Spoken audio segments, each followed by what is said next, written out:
Hello friends, आपका स्वागत है हमारे चैनल एग्ज़ाम स्टडी में। और इस वीडियो में हम लोग बात करने वाले हैं जो कोल इंडिया लिमिटेड का कोल प्रिपरेशन का जो पेपर होने वाला है।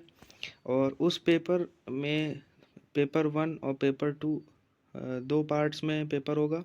तो पहला जो पेपर 1 का पार्ट है जो कॉमन है सभी 9 डिसिप्लिन के लिए, तो उसमें आपका नॉन टेक का पार्ट रहेगा। और पेपर 2 में आपसे टेक्निकल क्वेश्चंस पूछे जाएंगे जो कि आपकी स्ट्रीम से रिलेटेड क्वेश्चंस होंगे, केमिकल से और माइनिंग इंजीनियरिंग से। तो आज हम लोग इस वीडियो में पेपर 1 में जो टॉपिक्स पूछे जाएंगे उनके रिगार्डिंग ये वीडियो है। तो देख सकते हैं पहला टॉपिक है जनरल अवेयरनेस का। ये जनरल अवेयरनेस टॉपिक में साइंस पूछी जाएगी जिसमें इन्वेंशन एंड डिस्कवरीज से रिलेटेड क्वेश्चन पूछा जाएगा। दूसरा है इंडियन पॉलिटी, संविधान से क्वेश्चन, और हिस्ट्री, ज्योग्राफी एंड इकोनॉमी से क्वेश्चन पूछा जा सकता है। Important monuments and places of India, तो जो इम्पोर्टेंट प्लेसेस हैं लाल किला और कुतुब मीनार कहाँ है और किसने बनवाया है। इतना इजी नहीं पूछेगा कि कुतुब मीनार कहाँ पर है, ये पूछेगा कि इसको किसने बनवाया है और कितना हाइट है इसका। इस तरह के क्वेश्चंस पूछे जाएंगे। Physical, social and economical geography of India and world, तो इंडियन ज्योग्राफी से भी क्वेश्चन आ सकता है। रिवर से, हिमालय से क्वेश्चन आ सकता है। और कौन सा दर्रा कहाँ पर है, कौन सा रिवर कितना लंबा है, कहाँ से बहता है कहाँ तक। तो इस तरह के questions. Awards and honour, award से रिलेटेड क्वेश्चन आ सकते हैं, like Padma Shri awards, Padma Bhushan, Padma Vibhushan and Bharat Ratna 2024-25 के। काफ़ी ज़्यादा है लेकिन इम्पॉर्टेंट वाले आपको पढ़ने ही पड़ेंगे। नेक्स्ट है general science and technological development. तो साइंटिफिक जो क्या टेक्नोलॉजिकल और साइंटिफिक डेवलपमेंट हो रहे हैं इंडस्ट्री में, तो वो आपसे क्वेश्चन पूछा जा सकता है। इम्पॉर्टेंट टॉपिक है ये। स्पोर्ट्स, स्पोर्ट्स से भी क्वेश्चन आएंगे कि क्रिकेट के टूर्नामेंट से क्वेश्चन आ सकता है। टी ट्वेंटी लीग कहाँ पर हो रही है और किसने जीती है। ये चैम्पियंस ट्रॉफी पिछली बार किसने जीती थी, इस बार कौन जीत रहा है। सो इस तरह के questions. National and international organisation से क्वेश्चन आ सकते हैं, जैसे वर्ल्ड ट्रेड ऑर्गेनाइजेशन कहाँ है और उसका international international court of justice का जो हेडक्वार्टर है वो कहाँ पर है, WHO का हेडक्वार्टर कहाँ पर है। इस तरह के क्वेश्चंस। और नेशनल में आपका पूछेगा RBI का मुख्यालय कहाँ है, सेबी का मुख्यालय कहाँ है। इस तरह के questions.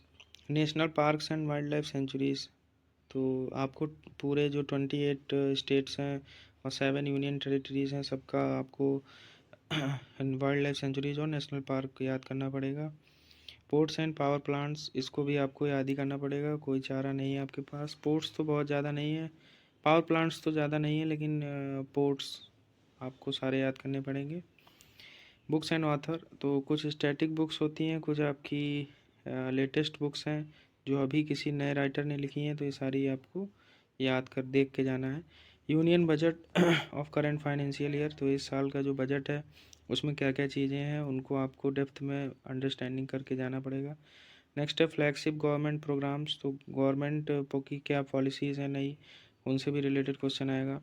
Current affair of national and international importance, तो नेशनल इशूज़ और साथ ही साथ इंटरनेशनल इशूज़ से भी क्वेश्चन जुड़ा हुआ आ सकता है। Use of internet and computer awareness, computer की बेसिक अंडरस्टैंडिंग आपसे पूछी जाएगी कि जैसे कि CPU क्या होता है, रैंडम एक्सेस मेमोरी क्या है, कैच मेमोरी क्या है, रीड ओनली मेमोरी क्या है। इस तरह का मॉनिटर, प्रिंटर और इनपुट डिवाइसेस, आउटपुट डिवाइसेस, इस तरह के क्वेश्चंस। नेक्स्ट है climate changes and SDGs, sustainable development goals, तो क्लाइमेट चेंज से रिलेटेड क्वेश्चन आ सकता है। और सस्टेनेबल डेवलपमेंट गोल्स को वर्ड किसने दिया, कितने होते हैं, किस वाले में कौन सा लिखा हुआ है। Awareness regarding coal sector in India, तो कोल सेक्टर में क्या क्या कोल कितने टाइप्स का होता है, किस और इंडिया में कहाँ कहाँ इसकी जो माइंस हैं। इस तरह से कुछ अवेयरनेस वाले क्वेश्चंस कोल सेक्टर से भी पूछे जा सकते हैं। नेक्स्ट है आपका लॉजिकल रीजनिंग, तो लॉजिकल रीजनिंग में आपके questions alphabetical series important topic है, ब्लड रिलेशन इंपॉर्टेंट टॉपिक है, number series, coding decoding, syllogism, embedded figure, mirror series, mirror image, clock and calendar, cubes and dices, direction, analogy और sitting arrangement, ये important topics हैं। एक बार आप इनको ज़रूर करके जाइएगा, इनसे क्वेश्चंस आपको मिलेंगे।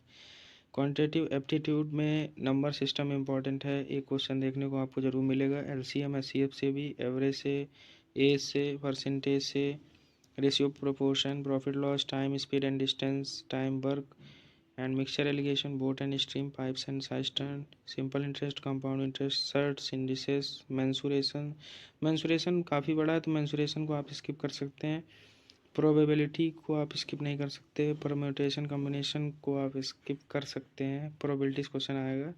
डिसीजन डेसिमल फ्रैक्शन से भी क्वेश्चन आ सकता है, एलिमेंट्री स्टैटिक्स से भी कुछ क्वेश्चंस आपको देखने के लिए मिलेंगे। टोटल आपके 25 क्वेश्चन न्यूमेरिकल एप्टीट्यूड से होंगे। इंग्लिश में आपके synonym, antonym, reading comprehension, para jumble, error spotting, jumble sentence, sentence correction, sentence completion, filling blanks और एडियम्स पूछा जाएगा। तो ये आप डेली बेसिस पे पढ़ते रहेंगे तो आपके लिए हेल्पफुल होगा। अदरवाइज़ अगर आप सोचेंगे कि एक दिन में मैं सारे सिनोनिम याद कर लूँगा तो that is not possible, it's okay. तो ये मैंने कोल इंडिया की साइट से ये पेपर 1 का सिलेबस डाउनलोड किया है। ये सभी 9 डिसिप्लिन के लिए सेम होगा, तो आप इनकी प्रिपरेशन को शुरू कर सकते हैं क्योंकि अब ज़्यादा दिन नहीं बचे हैं। आज 1 तारीख हो गई है, तो आज से लगभग 20-25 दिन बाद आपका एग्ज़ाम हो जाएगा। तो इसलिए आपको अपनी प्रिपरेशन को कंटिन्यू रखना है और ज़्यादा से ज़्यादा फोकस आप पेपर 1 पे रखें क्योंकि पेपर 2 की जो प्रिपरेशन है वो आपकी ऑलमोस्ट कंप्लीट है, क्योंकि आपने गेट की प्रिपरेशन कर रखी है। तो वो वहाँ से क्वेश्चन वैसे पूछे जाएंगे, आपको ऑब्जेक्टिव क्वेश्चन गेट के 2-2 नंबर वाले क्वेश्चंस को लगा लेना है। तो 1 नंबर वाले जो क्वेश्चंस होते हैं उनको लगा लेना है और कुछ न्यूमेरिकल भी आप लगा कर जाएँ क्योंकि पेपर टफ बनाने के लिए कुछ न्यूमेरिकल्स को भी क्वेश्चंस पूछे जा रहे हैं। जैसे आप HURL में देख सकते हैं, वहाँ पर 9 से 10 न्यूमेरिकल आपको देखने के लिए मिले। इजी थे लेकिन कैलकुलेशन आपको करनी पड़ी, तो इस वजह से आपको कुछ न्यूमेरिकल पार्ट पे भी थोड़ा सा ध्यान देना पड़ेगा। बाकी आप पेपर फर्स्ट की प्रिपरेशन टॉपिक वाइज कर सकते हैं। ये टॉपिक ऑलमोस्ट 20 से 25 30 ही टॉपिक्स हैं, इनको 1 बाय 1 डे में आपको कंप्लीट करना है। अब ये कैसे कंप्लीट करना है वो आपको खुद समझना है, लेकिन जिसने पहले से थोड़ी बहुत प्रिपरेशन कर रखी है उसके लिए थोड़ा सा इजी रहेगा। लेकिन अगर आप फ्रेशर हैं तो आप घबराएं नहीं, आप इम्पॉर्टेंट टॉपिक्स इसमें से जो मैंने बताया है वो इम्पॉर्टेंट टॉपिक्स आपको करने हैं। सब पे आप ध्यान नहीं दे सकते इस टाइम पे। धन्यवाद।